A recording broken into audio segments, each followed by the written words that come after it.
स्वागत है आपका अपने चैनल एकलव्य स्टडी पॉइंट पे। और मेरा नाम है सचिन और आज की इस वीडियो में हम चैप्टर सेकंड का पार्ट सेकंड पढ़ने वाले हैं। और खेल तथा पोषण, ठीक है। इसका पार्ट सेकंड जो होगा इसमें हम पूरा चैप्टर ये कंप्लीट कर देंगे। तो आपको बता दूं, आपके जो सिलेबस में जो आपको पढ़ना है सेकंड चैप्टर में, उसमें से बैलेंस डाइट यानी कि संतुलित आहार मैंने आपको पढ़ा दिया है। और वृहद पोषक तत्व, सूक्ष्म पोषक तत्व जिसको हम मैक्रो एंड माइक्रो न्यूट्रिएंट्स कहते हैं, ये आपको मैंने पढ़ा दिया है। आज हम nutritive and non nutritive components of diet पढ़ने वाले हैं, यानी कि जो हमारा आहार होता है, जो हमारा भोजन होता है, उसके गैर पोषक घटक और पोषक घटक। तो जो न्यूट्रिटिव जो पोषक घटक होते हैं, आप उनमें कार्बोहाइड्रेट्स, प्रोटीन और जो मैंने आपको फैट और मिनरल्स एंड विटामिन पढ़ाए थे, आप उन्हीं को लिख सकते हैं। तो दोबारा से उनको पढ़ने की जरूरत नहीं है। आज हम जो पढ़ेंगे वो गैर पोषक घटक से स्टार्ट करेंगे और उसके बाद हम वेट कंट्रोल के लिए क्या खा सकते हैं, हेल्दी वेट क्या होता है, ये पढ़ेंगे। और पिटफॉल्स ऑफ डाइटिंग यानी कि डाइटिंग करने के नुकसान क्या होते हैं, फूड इंटॉलरेंस मतलब खाद्य असहिष्णुता क्या होता है, और फूड मिथ मतलब खाने से जुड़े हुए कुछ मिथक, कुछ भ्रम। तो आइए स्टार्ट करते हैं। जो पहला टॉपिक है हमारा आज का वो है आहार के गैर पोषक घटक, जिसको हम कहते हैं non nutritive components of diet. तो इसमें जो क्या होता है कि जो सबसे पहले आपको इसकी मीनिंग पता होनी चाहिए। जो आहार के गैर पोषक घटक होते हैं वो आहार के ऐसे घटक होते हैं जिनसे हमें कोई भी कैलोरी उपलब्ध नहीं होती, यानी कि किसी प्रकार की ऊर्जा हमें इससे नहीं मिलती। और इसमें क्या क्या आता है, एक तो फाइबर आता है आपका जिसको फोक कहते हैं, वाटर आता है, और स्वाद यौगिक आते हैं जो कि टेस्ट के लिए ऐड किए जाते हैं खाने में, रंग यौगिक होते हैं जो कि कलर के लिए ऐड किए जाते हैं खाने में। अब देखते हैं सबसे पहले जो ये आहार के गैर पोषक घटक होते हैं। एक तो ये मतलब इनसे हमें कोई कैलोरी नहीं मिलती, कोई एनर्जी नहीं मिलती, लेकिन फिर भी ये हमारे लिए आवश्यक होते हैं। और इनका प्रयोग हम कहाँ करते हैं, स्वाद बढ़ाने के लिए या किसी खाने को रंग देने के लिए। अब इनमें सबसे पहले जो आता है वो होता है हमारा फाइबर, जिसको हम फोक भी कहते हैं। तो फाइबर आपने सुना होगा कि फाइबर युक्त भोजन हमें खाना चाहिए। और फाइबर भोजन का वह भाग होता है जिससे जो मनुष्य की आंतें होती हैं, जो इंटेस्टाइन्स होती हैं, वो इसको पचा नहीं सकती। और फोक जो होता है यानी कि जो फाइबर होता है वो आंतों से जुड़ी हुई जो समस्याएं होती हैं, इंटेस्टाइन से जुड़ी हुई वो समस्याओं को दूर करता है। यानी कि अगर किसी को कब्ज रहती हो तो उसके लिए तो फाइबर काफी अच्छा होता है। तो आंतों में सुधार लाता है फाइबर से। हमारी आंतें जो है वो काफी अच्छे से वर्क करती हैं, इंटेस्टाइन्स जो होती हैं। अगला होता है जो मतलब फाइबर का एक और बेनिफिट वो होता है कि जो हमारे हार्ट से रिलेटेड जो बीमारीज होती हैं, जो हृदय से जुड़े हुए रोग होते हैं, उनके होने की संभावना भी काफी कम हो जाती है अगर फाइबर अपनी डाइट में इंक्लूड करें। अब जो फोक होता है, जो फाइबर होता है, वो दो प्रकार का होता है। एक जल में घुलनशील यानी कि वाटर सोलेबल, और एक होता है जल में अघुलनशील यानी कि जो वाटर सोलेबल नहीं होता। आगे बढ़ेंगे। अब जो फाइबर होता है उसके जो सोर्सेज होते हैं, यानी कि हमें फाइबर कहाँ से मिलता है, एक तो गेहूं से मिलता है, ताजे फल जैसे कि पपीता, जौ से मिलता है, जड़ वाली जो सब्जियां होती है वहां से मिलता है, और मछली से भी मिलता है। आगे बढ़ेंगे। अब जो अगला है वो है वाटर। वाटर क्या होता है कि हमारा जो शरीर है, हमारी बॉडी का लगभग 70% जो पार्ट है वो हमारा वाटर से ही बनता है। और जो शरीर में ज्यादातर जो बायोलॉजिकल यानी कि जैविक और रासायनिक यानी कि केमिकल जो एक्टिविटीज होती हैं वो हमारी तरल माध्यम में होती है, यानी कि लिक्विड फॉर्म में हमारी ज्यादातर एक्टिविटीज होती हैं हमारे बॉडी के अंदर की। और अगर पानी की कमी हो हमारे शरीर में तो जो हमारे यकृत होता है, हमारा जो लीवर होता है, वो सही तरीके से काम नहीं कर पाता। और अगर लीवर सही से काम नहीं करेगा तो पसीना कम निकलेगा, जिसके परिणाम स्वरूप, जिसके रिजल्ट में क्या होगा, हमारे शरीर का बॉडी टेम्परेचर बढ़ जाएगा और हमें बुखार भी आ सकता है। आगे बढ़ते हैं। और इसके कारण शरीर के विकार नहीं निकल पाते, जिससे रक्त विषाक्त हो जाता है। यानी कि अगर पानी की कमी हो जाए तो हमारे बॉडी के अंदर की बीमारियां नहीं दूर हो पाएंगी, जिससे हमारा जो ब्लड होगा वो टॉक्सिक हो जाएगा, विषाक्त हो जाएगा, ठीक है। तो जिससे जो व्यक्ति की मृत्यु यानी कि डेथ भी हो सकती है। तो पानी हमारे को अच्छी मात्रा में, लगभग 2 लीटर से ज्यादा हमें डेली पीना चाहिए। आगे बढ़ेंगे। अब होता है स्वाद यौगिक, जिसको हम कहते हैं फ्लेवर कंपाउंड्स। अब ये जो स्वाद यौगिक होते हैं, इनको हम स्वाद के लिए और अच्छी गंध के लिए, अच्छी स्मेल के लिए इसका हम इस्तेमाल करते हैं। जैसे कि जो बिना कैलोरी वाली मीठी चीनी होती है, जो डायबिटीज के पेशेंट को दी जाती है, जिसमें कैलोरी की मात्रा नहीं होती, ठीक है, वो स्वाद यौगिक में आता है।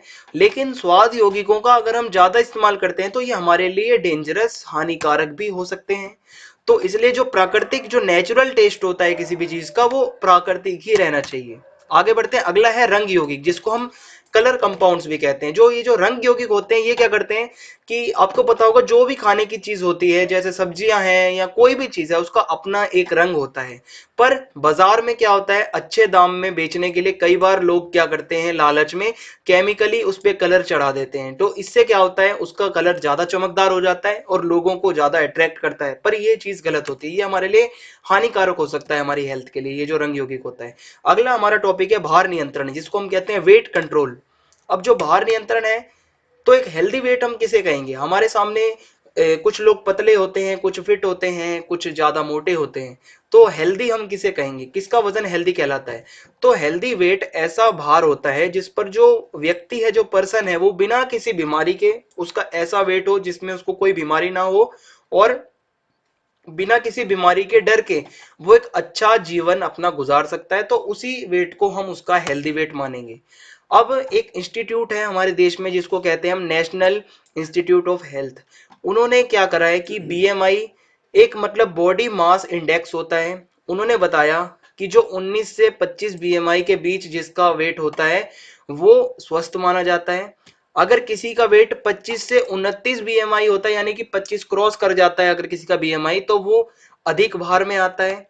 और अगर किसी का वेट 30 बीएमआई को क्रॉस कर जाता है, तो वो बहुत ज्यादा मोटापे से ग्रस्त माना जाता है। ठीक है, बहुत ज्यादा ओबेसिटी जो होती है उसकी बढ़ जाती है। तो ये हमारा नेशनल इंस्टीट्यूट ऑफ हेल्थ के अनुसार ये डाटा दिया गया है। अब जो हमारा बॉडी मास इंडेक्स होता है, ये हम कैसे मापते हैं? आप भी अपना बॉडी मास इंडेक्स माप सकते हैं, और आप बॉडी मास इंडेक्स को माप के आप जान सकते हैं कि आप फिट हो या आप पतले हो या आप मोटे हो। तो इसका एक सिंपल सा फॉर्मूला होता है, जो कि है body weight upon body height into body height. ठीक है, बॉडी जो आपका शरीर का वजन है, उसके बटे में आपकी शरीर की ऊंचाई इंटू ऊंचाई, जो इसका फिर जो आपका आएगा सॉल्यूशन, उसी को आप अपना बीएमआई गिनोगे। अगर 19 से 25 के बीच में आता है, तो आप एक काम करो, कमेंट बॉक्स में आप अपना अपना बीएमआई मुझे काउंट करके बताओगे आज, ताकि पता चले कि कौन ओवरवेट जा रहा है और कौन पतला है और कौन फिट है। अगला टॉपिक है भार नियंत्रण के लिए उपाय। तो भार नियंत्रण का जो वेट कंट्रोल के लिए एक उपाय ये हो सकता है कि जो हमारी डेली जो कैलोरी का इनटेक है, उसको हम कम करें, कैलोरी कम से कम खाएं, जितनी हमें चाहिए उतनी खाएं। मैंने आपको पार्ट फर्स्ट में बताया था कि जो लोग बैठ के काम करते हैं उनको कितनी कैलोरी लेनी चाहिए, जो हार्ड वर्क करते हैं उनको कितनी कैलोरी लेनी चाहिए। तो आपके काम के अनुसार आपको अपना कैलोरी का इनटेक रखना है। आपकी जो लाइफस्टाइल है, जीने का तरीका है जीवन, वो काफी अच्छा होना चाहिए, एक्टिव। फैटी फूड जो होते हैं, जो आपका फैट बढ़ाते हैं, उससे दूर रहना है। एक्सरसाइज आपको रेगुलरली करना है। एल्कोहल जो शराब होता है, उससे दूर रहना है। और जो कार्बोहाइड्रेट में बहुत ज्यादा अधिक होते हैं, जो खाद्य पदार्थ जैसे कि चॉकलेट्स, मिठाइयाँ, इनसे आपको दूर रहना है, तो भी आप अपना वेट को कंट्रोल कर पाएंगे। अगला टॉपिक है अल्प आहार, जिसको हम डाइटिंग भी कहते हैं। तो डाइटिंग में क्या होता है कि बहुत से खिलाड़ी होते हैं, बहुत से लोग भी होते हैं, जो पतले होने की इच्छा में अपना खाना पीना बहुत ज्यादा कम कर देते हैं डाइटिंग के नाम पे। और इससे क्या होता है कि वो अपना खाना पीना बिल्कुल कम कर देते हैं, कभी कभी रोटी तक खाना छोड़ देते हैं, और इसका बहुत बुरा इफेक्ट उनकी बॉडी पे पड़ता है। और इससे उनके शरीर में जो पोषक तत्व होने चाहिए, उनकी कमी होने लगती है। लोग कुपोषण का शिकार तक भी बन जाते हैं डाइटिंग के उसमें। और क्या होता है इसमें, इसके कुछ नुकसान होते हैं। पहला तो ये नुकसान है कि ब्लड से जुड़े हुए बहुत सारे आपको रोग हो सकते हैं। ब्लड की कमी, जैसे कि नेत्र यानी कि आंखों से जुड़े हुए बहुत सारे रोग हो सकते हैं। सूखापन आ सकता है आपके शरीर के अंदर। याद करने की जो शक्ति होती है, आपकी मेमोराइजिंग पावर भी कमजोर हो सकती है। तो रक्त से जुड़े विकार हो सकते हैं, जिसमें हम कह सकते हैं कि जरूरत से ज्यादा अगर कोई डाइटिंग कर ले, तो हमारे शरीर में इससे खून की कमी हो जाएगी, और हमें बहुत सारी एनीमिया जैसी भी बीमारियां हो सकती हैं, जिससे रक्तहीनता बढ़ जाएगी। ठीक है, हमारे शरीर में रक्त की कमी हो जाएगी।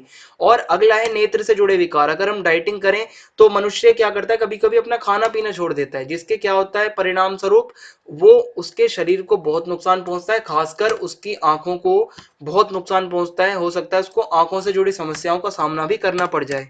अगला जो एक प्रभाव पड़ता है, वो सूखापन। अगर कोई व्यक्ति बिना किसी मार्गदर्शन के, यानी बिना किसी की गाइड के वो डाइटिंग करता है, तो उसको बहुत नुकसान उठाना पड़ सकता है। जैसे कि व्यक्ति को इससे सूखापन का रोग भी हो सकता है, कमजोरी, बहुत पतलापन आ सकता है, उसके चेहरे पे झुर्रियां तक भी आ सकती हैं। अगला है हमारे याद करने की शक्ति में कमी आ सकती है, मेमोराइजिंग पावर जो होती है वो कम हो सकती है। अगर कोई हद से ज्यादा डाइटिंग करता है तो उसके दिमाग की जो शक्ति होती है, दिमाग कहीं ना कहीं कमजोर हो जाता है और उसको भूलने की बीमारियां भी फिर हो सकती हैं। अगला हमारा टॉपिक है खाद्य असहिष्णुता। ठीक है, खाद्य, ये मिस टाइपिंग है, इसके सामने आप आ लगा देना। तो खाद्य असहिष्णुता, जिसको हम फूड इंटॉलरेंस कहते हैं, इसका मतलब क्या होता है आपको बताता हूं। कई बार हम क्या करते हैं, अपनी भूख से ज्यादा खाना खा लेते हैं, बहुत ज्यादा एकदम, अब जो हमारा पेट होता है वो बहुत ज्यादा फुल हो जाता है। तो जब हम जरूरत से ज्यादा खाना खा लेते हैं तो हमारा शरीर फिर खाने को ढंग से पचा नहीं पाता, ढंग से अवशोषित नहीं कर पाता, तो वो खाना कहीं ना कहीं हमारे लिए प्रॉब्लम्स क्रिएट करता है। अब ऐसे में क्या होता है, फूड इंटॉलरेंस के अंदर शरीर की ऐसी एक मतलब सिचुएशन आ जाती है जब हमारा शरीर भोजन के विशेष तत्वों को, जो भोजन के तत्व हमें चाहिए हमारे पोषण के लिए, वो फिर शरीर जो है उनको अवशोषित करना बंद कर देता है। और इसका मेन कारण होता है कि हमें या तो किसी फूड से एलर्जी हो, इसके कारण भी हो सकता है, या फिर हम कई बार जरूरत से ज्यादा खा लेते हैं तो इससे भी हो जाता है। अब ये जो होता है, इससे फिर क्या क्या होता है कि एक तो आपको ये करना चाहिए कि हमें हमेशा फ्रेश खाना खाना चाहिए, अगर हमें इस चीज से बचना है। तला हुआ खाना जो होता है उसका परहेज करना चाहिए। पानी एक उचित मात्रा में हमें डेली पीना चाहिए। और जरूरत से ज्यादा हमें भोजन करने से बचना चाहिए। जितनी हमारी भूख है चाहे उससे एक रोटी कम खाओ, लेकिन कभी भी बहुत ज्यादा हैवी भोजन नहीं खाना चाहिए। तो जब हमें खाद्य असहिष्णुता हो जाती है तो ऐसे में फूड इंटॉलरेंस जब होता है तो उसके कुछ लक्षण होते हैं, जैसे कि हेडेक हो सकता है, हमें सिरदर्द हो सकता है, और उल्टी आ सकती है, दस्त या फिर गैस, ठीक है, और मितली जिसको हम नोजिया कहते हैं ये हो सकता है, सीने में जलन या एसिडिटी। ये तब होता है जब हम जरूरत से ज्यादा खाना खा लेते हैं। तो ये, इससे हम तभी बच सकते हैं जब हम भोजन को अपनी नियमित रूप से खाएंगे। अगला टॉपिक है भोजन से जुड़े हुए कुछ मिथक। ऐसे मिथ, भोजन के संबंधी मिथक का मतलब होता है कि खाने के बारे में कुछ ऐसी जानकारियां जो सिर्फ भ्रम होती हैं, जिसमें पूरी सच्चाई बिल्कुल भी नहीं होती। तो खाद्य मिथक जो होते हैं वो एक भ्रम फैलाने वाली जानकारी होती है, जो भोजन से और खाने की चीजों से जुड़ी हुई होती है। ठीक है, हमारे सामने बहुत सारे ऐसे एक एग्जाम्पल देखने को मिल जाएंगे, जैसे कि आपको बताता हूँ। आपने सुना होगा खाना खाते समय पानी नहीं पीना चाहिए, ये भी एक भ्रम है। ठीक है, और आपने सुना होगा जैसे कि मीठा खाने से शुगर की बीमारी हो सकती है, ये भी एक तरीके से भ्रम है। अगर हम नॉर्मली खाएं तो कोई शुगर नहीं होगा इससे। मछली खाने के बाद दूध ना पिएं, ये एक मिथक माना जाता है। हैवी ब्रेकफास्ट हमें नहीं करना चाहिए सुबह सुबह, जबकि ऐसा बिल्कुल भी नहीं है। हमें सुबह का खाना बहुत ज्यादा अच्छी तरीके से खाना चाहिए, ताकि हमें पूरे दिन के लिए फिर एनर्जी बनी रहे। जबकि हमें जो रात का खाना है वो कम खाना चाहिए। देसी घी नहीं खाना चाहिए, ऐसा बहुत लोग मानते हैं, पर ये बिल्कुल गलत है। ऐसा कोई भी मतलब इतना नुकसान नहीं है। अगर आप लिमिटेड अगर देसी घी खाते हैं तो वो आपकी बॉडी को फायदा ही देगा। और ऐसा भी माना जाता है जो वेजिटेरियन लोग होते हैं, जो शाकाहारी होते हैं, वो लोग बॉडी नहीं बना सकते। ये सब एक भ्रम है, सारी भ्रम की बातें हैं, ऐसा इसमें बिल्कुल भी सच्चाई नहीं है। तो ये एक आपका टॉपिक था। तो इसी के साथ जो आपका चैप्टर सेकंड है वो यहाँ पे होता है समाप्त। और अब आप मेरे को कमेंट बॉक्स में अपना आपको बीएमआई बताना है, ठीक है। और बाकी आपको मैंने कहा था ई बुक आपकी बन रही है, जब बन जाएगी तो हम आपको बता देंगे। ई बुक से ही आपके ज्यादातर पेपर में क्वेश्चन आते हैं। तो इस वीडियो में इतना ही। जय हिंद, जय भारत, धन्यवाद।